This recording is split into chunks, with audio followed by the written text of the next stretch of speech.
উচ্চ মাধ্যমিকের বাংলার সাজেশন আলোচনা হবে কবিতা থেকে, দেখতে থাকো। কবিতার অধ্যায়গুলো দেখো। রূপনারায়ণের কুলে, শিকার, মহুয়ার দেশ, আমি দেখি, ক্রন্দনরতা জননীর পাশে। এই অধ্যায়গুলোর মধ্যে সবচেয়ে বেশি গুরুত্বপূর্ণ যে অধ্যায়গুলো, সেগুলোর পাশে দেখো স্টার চিহ্ন দেওয়া হয়েছে। এই তিনটে স্টার চিহ্ন দেওয়া হয়েছে। এই তিনটের মধ্যে আবার মহুয়ার দেশ সবচেয়ে বেশি গুরুত্বপূর্ণ। কেমন? তো দেখতে থাকো, এক এক করে প্রত্যেকটা অধ্যায় থেকে আলোচনা হবে প্রশ্নগুলো। রূপনারায়ণের কুলে, তো প্রথম প্রশ্ন দেখো, রূপনারায়ণের কুলে জেগে উঠিলাম। কে জেগে উঠলেন? জেগে ওঠার আসল অর্থ কবিতাটির মধ্যে কিভাবে প্রকাশিত হয়েছে তা বুঝিয়ে দাও। পরের প্রশ্ন, মৃত্যুতে সকল দেনা শোধ করে দিতে বক্তা কে? মৃত্যুতে সকল দেনা বলতে কি বোঝানো হয়েছে? সে দেনা কিভাবে শোধ করতে চেয়েছিলেন কবি? পরের প্রশ্ন দেখো, জানিলাম এ জগৎ স্বপ্ন নয়, রূপনারায়ণের কুলে কবিতা অবলম্বনে কবির এই ভাবনার তাৎপর্য লেখো। পরের প্রশ্ন, রক্তের অক্ষরে দেখিলাম আপনার রূপ। রক্তের অক্ষরে বলতে কবি কি বুঝিয়েছেন? কবির দেখার স্বরূপ উদ্ঘাটন করো। পরবর্তী অধ্যায় শিকার। প্রথম প্রশ্ন, শিকার কবিতায় ভোরের পরিবেশ যেভাবে চিত্রিত হয়েছে তা নিজের ভাষায় লেখো। সেই পরিবেশ কোন ঘটনার করুণ হয়ে উঠল? অথবা দিয়ে বলতে পারে প্রশ্ন এভাবেও এসেছে সে ভোরের আলোয় নেমে, সেই ভোরের বর্ণনা দাও। সে ভোরের আলোয় নেমে আসার পর কি কি ঘটলো লেখো। পরের আবার অনুরূপ প্রশ্ন এটাও হতে পারে যে এই ভোরের জন্য অপেক্ষা করছিলাম, কে অপেক্ষা করছিল, তার পরিণতি কি হয়েছিল? পরের প্রশ্ন, নাগরিক লালসাই নীল অমলিন প্রকৃতির মাঝে পবিত্র জীবন হারিয়ে যায় হেমশীতল মৃত্যুর আধারে।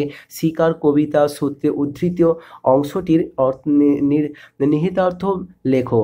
অনুরূপ প্রশ্ন, সভ্য মানুষের উপস্থিতি কিভাবে অরণ্য প্রকৃতির স্বাভাবিকতাকে ধ্বংস করে তা শিকার কবিতা অবলম্বনে লেখো। পরের প্রশ্ন, ভোর শব্দটি শিকার কবিতায় কোন কোন ব্যঞ্জনায় উপস্থিত হয়েছে তা বিশ্লেষণ করো। পরবর্তী অধ্যায় অর্থাৎ মহুয়ার দেশ। প্রথম প্রশ্ন দেখো, ঘুমহীন তাদের চোখে হানা দেয় কিসের ক্লান্ত দুঃস্বপ্ন? কাদের কথা বলা হয়েছে? তাদের ঘুমহীন চোখে ক্লান্ত দুঃস্বপ্ন হানা দেয় কেন? পরের প্রশ্ন, আমার ক্লান্তির উপরে ঝরুক মহুয়ার ফুল নামক মহুয়ার গন্ধ। আমার বলতে কার কথা বলা হয়েছে? এমন কামনার কারণ কি? অনুরূপ প্রশ্ন, নামক মহুয়ার গন্ধ, বক্তা মহুয়ার গন্ধ কোথায় কোথায় পেতে চেয়েছে এবং কেন? পরের প্রশ্ন, মহুয়ার দেশ কবিতায় প্রাকৃতিক সৌন্দর্যের আড়ালে শ্রমজীবী মানুষের যে বাস্তব অবস্থানের স্বরূপ চিত্রিত হয়েছে তা আলোচনা করো। অনুরূপ প্রশ্ন বলতে পারি, মহুয়ার দেশ কবিতায় কিভাবে নাগরিক সভ্যতা বা পুঁজিবাদী শিল্প সভ্যতার থাবা গ্রাম্য জীবনকে গ্রাস করেছে তা বর্ণনা করো। পরের প্রশ্ন, মহুয়ার দেশ কবিতার ভাববস্তু বিশ্লেষণ করে সেই সাথে নামকরণের সার্থকতা, মহুয়ার দেশের নামকরণের সার্থকতাটাও করে রাখবে। পরের প্রশ্ন, অবসন্ন মানুষের শরীরে দেখি ধুলোর কলঙ্ক। এখানে কোন মানুষের কথা বলা হয়েছে? তারা অবসন্ন কেন? ধুলোর কলঙ্ক বলতে কবি কি বুঝিয়েছেন? পরের প্রশ্ন, সমস্তক্ষণ সেখানে পথের দুধারে ছায়া ফেলে, কারা কোথায় ছায়া ফেলে? তাদের ছায়া ফেলার সঙ্গে কবিতার মূল ভাবের সঙ্গীতটি স্থাপন করো। পরবর্তী অধ্যায় আমি দেখি, চোখ তো সবুজ চাই। এই মন্তব্যের আলোকে গাছের প্রতি কবির মমত্ববোধ কীভাবে প্রকাশিত হয়েছে তা দেখিয়ে কবিতা অবলম্বনে বুঝিয়ে দাও। ওই সবুজের ভীষণ দরকার। ওই সবুজ বলতে কি বোঝানো হয়েছে? তার দরকার কেন? অনুরূপ প্রশ্ন, আরোগ্যের জন্য ওই সবুজের ভীষণ দরকার। ওই সবুজ বলতে কবি কি বুঝিয়েছে? সেই সবুজকে পাওয়ার জন্য কবি কি কি নির্দেশ দিয়েছে? পরের প্রশ্ন, আমি দেখি কবিতায় প্রকৃতির প্রতি কবির অসীম ব্যাকুলতা কেমনভাবে বর্ণিত হয়েছে তা আলোচনা করো। পরের প্রশ্ন, শহরের অসুখ হাঁ করে কেবল সবুজ খায়। শহরের অসুখ কি? এই অসুখ নিরাময়ের জন্য কবি কি করতে বলেছেন? পরের প্রশ্ন, বর্তমান দিনে বৃক্ষরোপণ ও বনসৃজনের প্রয়োজনীয়তা প্রেক্ষিতে শক্তি চট্টোপাধ্যায় আমি দেখি কবিতাটি কতখানি প্রাসঙ্গিকতা যুক্তি সহ আলোচনা করো। পরবর্তী অধ্যায় ক্রন্দনরতা জননীর পাশে। ক্রন্দনরতা জননীর পাশের কবিতায় কবি জননীকে ক্রন্দনরতা বলেছে কেন? এই পরিস্থিতিতে কবি কি করা উচিত বলে মনে করেছেন?